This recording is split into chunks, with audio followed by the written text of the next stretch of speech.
Então, meu nome é Miguel, ou Carol, tanto faz, porque eu tô dando uma pausa, né, na minha transição, e eu tenho 22 anos. Meu nome é Julia Calef, eu tenho 25 anos e eu sou lésbica. Meu nome é Luiz Neves Cardoso, Ney, tenho 26 anos e sou gay.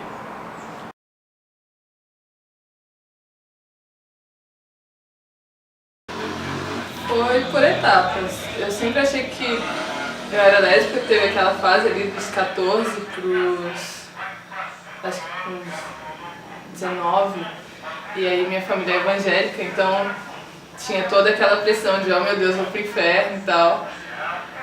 Só que acho que pior que isso foi quando eu descobri que era trans, porque eu via que tinha algo ali que não batia assim muito com as outras meninas e tal. Não, eu não me sentia diferente, até porque quando eu via alguns sinais da minha sexualidade, assim, aflorando, eu ignorava. Ou por a heterossexualidade ser uma coisa que é muito explícita, muito imposta e às vezes eu acho que até ensinada, depois que eu comecei a lidar com a minha sexualidade, que, obviamente, eu comecei com homens, mas, tipo, depois que eu beijei homens, 2 anos depois eu beijei mulheres. Então, é um pouco longo, então comigo foi um pouco isso. Até eu perceber que eu não tava muito confortável naquilo ali, demorou um pouco, assim. Foi bem longo o meu processo. Comecei a ficar com meninas com 14 anos e fui me assumir, assim, pra mim, com 23. Então foi bem doloroso. Assim. Na verdade, não. Foi meio que uma surpresa pra mim mesmo quando eu me descobri gay. Eu me descobri gay no final do primeiro semestre da faculdade, eu tinha 19 e foi bem, digamos assim, tranquilo. Tava numa festa, um dos meus melhores amigos me beijou, eu gostei e continuei beijando. No outro dia que eu fui parar, pensar, refletir, e veio na minha cabeça todos os preconceitos que eu poderia sofrer, como eu poderia falar isso com a minha família e me aceitar. Mas isso durou 3 dias e depois disso eu fiquei bem comigo mesmo. Então foi bem tranquilo. Nunca senti desejo por homem antes, acho que era mais inveja. Eu olhava para um homem e sentia inveja do corpo dele. Nossa, que homem bonito, quero ter um corpo igual dele. E, na verdade não era bem inveja, era tesão.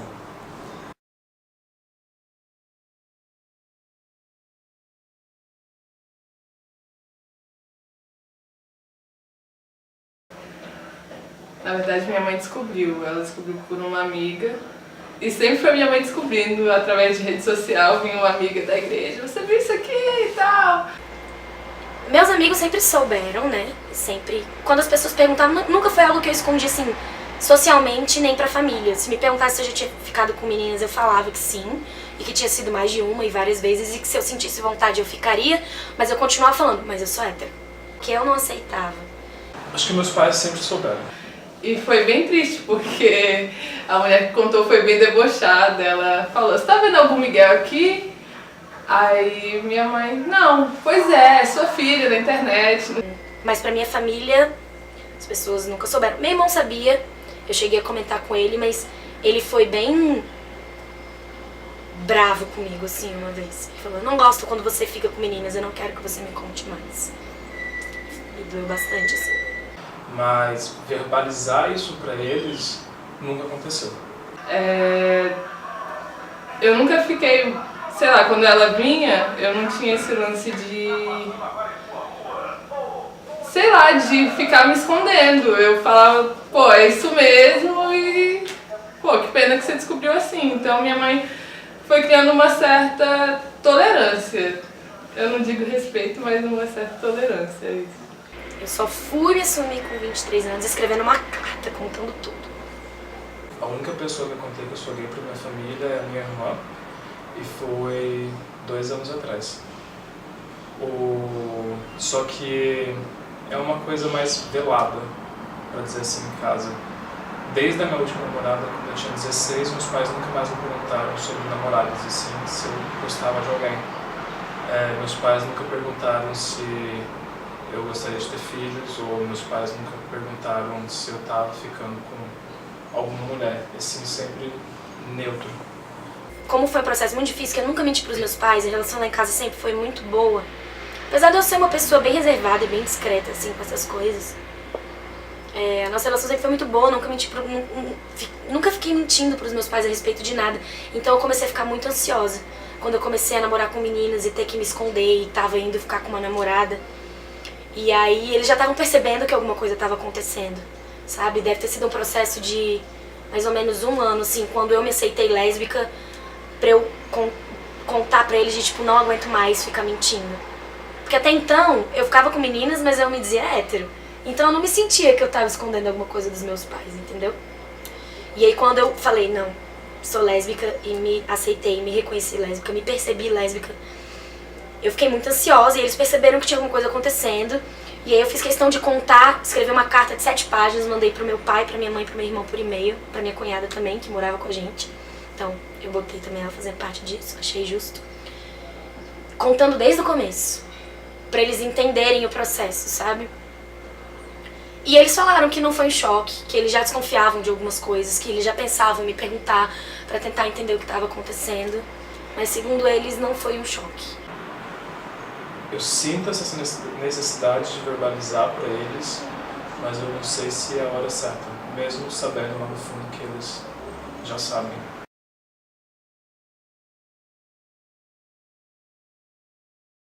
Distante. Eles ainda ficam um pouco, quando acontece alguma coisa na televisão, eles ainda ficam meio sem jeito. É uma coisa velada. Eu tô morando com a minha namorada, né, e minha mãe se mudou, aí o restante dos meus familiares também, a gente morava todo mundo junto, só que foi separando, assim. E eu ainda defendo algumas coisas. Esses dias, a gente tava falando sobre o Bolsonaro ter virado réu, né? E eu tava lá indignada, falei, ainda bem, não sei o que lá. Aí meu pai falou, esse cara é um babaca, um viadinho. Aí eu virei e falei, viado não é ofensa. Aí ele virou e falou, mas pra ele é. Eu falei, você tem razão, mas cuidado, porque viado não é ofensa. Não use pra ofender. Então, tipo assim, ainda tem algumas questões, quando acontecem algumas cenas de, né, homofetividade na televisão, eles ainda rola aquele climinha pra ver minha reação, mas a gente vai lidando com isso, as coisas vão ficando mais tranquilas, assim. É um processo. Eu não mudo o que eu sou, eles não me perguntam o que eu faço, mas se eles perguntarem eu vou falar, com toda certeza, sem nenhum problema. Nessa mudança, né, assim que eu vim pra cá e elas foram morar na casa de uma outra tia minha, e aí ela deixou bem claro pra minha irmã que não queria, assim, que ela levasse ninguém, então...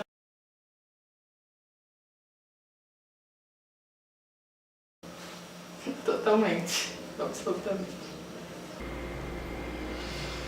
Sim. Sim e não. Eu acho que é uma coisa natural, né? Acaba que a sua forma de se comportar vem muito de dentro, então, por mais que, até quando eu trabalhava em telemarketing mesmo, era uma coisa de falar, olá, Ana, bom dia, e a pessoa falar, então, senhor, não sei o quê, e sempre, tipo, confundir, né, com o gênero masculino, porque ali eu estava me apresentando como uma mulher, mas acaba que a sua forma de ser, de agir, transparece isso para as pessoas, eu acho. A lesbianidade ainda é fetichizada. E algumas pessoas confundem isso com aceitação. Elas confundem as pessoas ficarem olhando 2 meninas se beijando sem a repulsa como aceitação, quando na verdade não é uma aceitação, entendeu? Para minha família mais próxima, não. Porque eles, mesmo sendo uma família mais interiorana, eu sou do interior de São Paulo, eles escutam o que eu falo. Não sei, é porque eles sempre me tiveram como um grande exemplo de pessoa que batalha pelo que quer. Eu saí de casa com 16 anos, nunca mais voltei. Mas da minha família próxima, não. Mas sempre quando tem a família grande, né, e rola alguma brincadeira, fica um certo climão. Eu acho que tem, tenho certeza que tem sim muito preconceito por essa questão também de gênero. Se é um casal mais feminino, é mais fetichizado e as pessoas confundem muito com aceitação. E os homens não lidam bem com isso, sabe? De falar que é um desperdício, de tentar entrar muito na sua vida íntima e sexual, de tipo, como é que você transa? Como é que é? E não sei o que lá. E eles não percebem, isso é uma forma de preconceito, isso é uma forma de agressão. Porque a gente mulher tem muito isso, né? A gente não pode dizer um não pro homem porque o homem não aceita. Tem que ter um motivo pra gente não querer ele. Ou a gente ter namorado, ou a gente ter acompanhado, ou a gente ser lésbica. Não pode ser só eu não te quero. E é muito bonito, porque meus pais escutam. Então, mesmo que eles tenham uma opinião contrária, que bom que você tá aqui, você me ensina a respeitar as pessoas diferentes. Os homens ficam muito agressivos, principalmente os homens. Muito agressivos quando algo não tá a serviço deles, né? Então eles são também muito confusos. Eles chegam pra você numa festa, por exemplo, tipo, nossa, que linda e tal, e você, cara, não, eu sou lésbica, e eles já mudam pra um ódio, de mandar você se fuder, de mandar dedo pra você.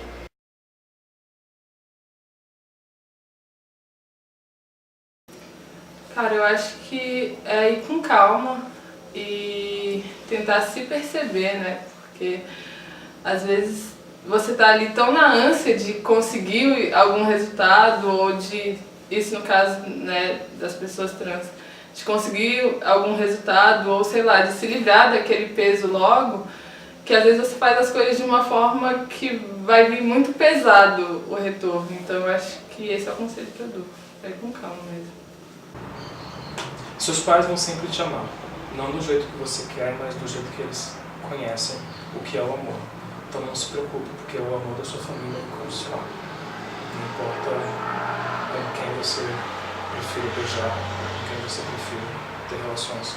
Mesmo que você não esteja no relacionamento, se você fosse se sentir melhor, assume.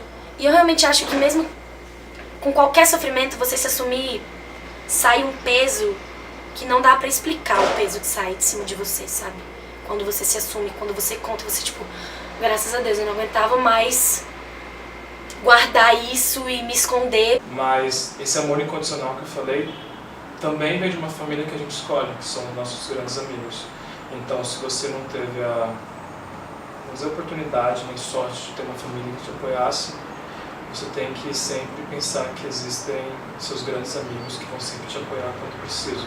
Se você nos encontrou ainda, você vai encontrá-los. Tenha certeza disso e o amor tá aí. Porque eu realmente acho que a gente tem que se colocar, tem que falar toda vez que a gente vê alguma coisa, alguma atitude preconceituosa. Mas a gente também tem a questão da nossa segurança, né? Nem sempre a gente pode se colocar da forma que a gente acredita, porque pode vir alguém e cometer um crime de ódio contra a gente, né? E na nossa casa é mais complicado, porque são pessoas da nossa família, pessoas que a gente ama, que a gente quer que aceitem a gente, né?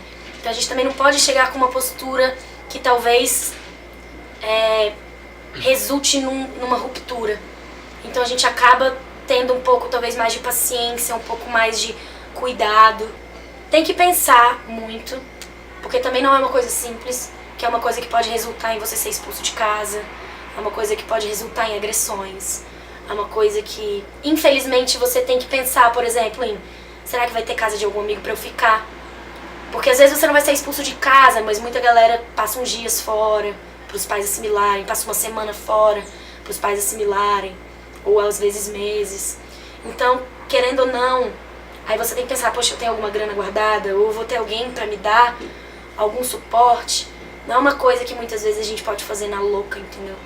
Então é um pouco complicado. Eu mesma, eu me assumi pensando nisso, tipo, cara, eu vou me assumir. Se acontecer alguma coisa, eu posso passar uns dias aqui? Então não é tão simples assim. Infelizmente, a gente tem que pensar se a gente vai ter esse suporte. E o que me deixa mais triste é que tem pessoas que são descobertas, né? E é uma coisa que simplesmente acontece. E às vezes é muito mais tenso, porque simplesmente descobre ou vê ou outras pessoas contam. Ou pessoas que não vão ter esse suporte, né? E aí passam por muitas dificuldades. Mas se fosse pra dar um conselho é de, infelizmente, planejar essa questão de sair do armário, né? Planejar e prezar pela sua segurança, prezar pela sua saúde mental mesmo, pra tentar fazer as coisas da melhor forma possível, assim. Mas eu acho que não tem jeito, vai doer, infelizmente.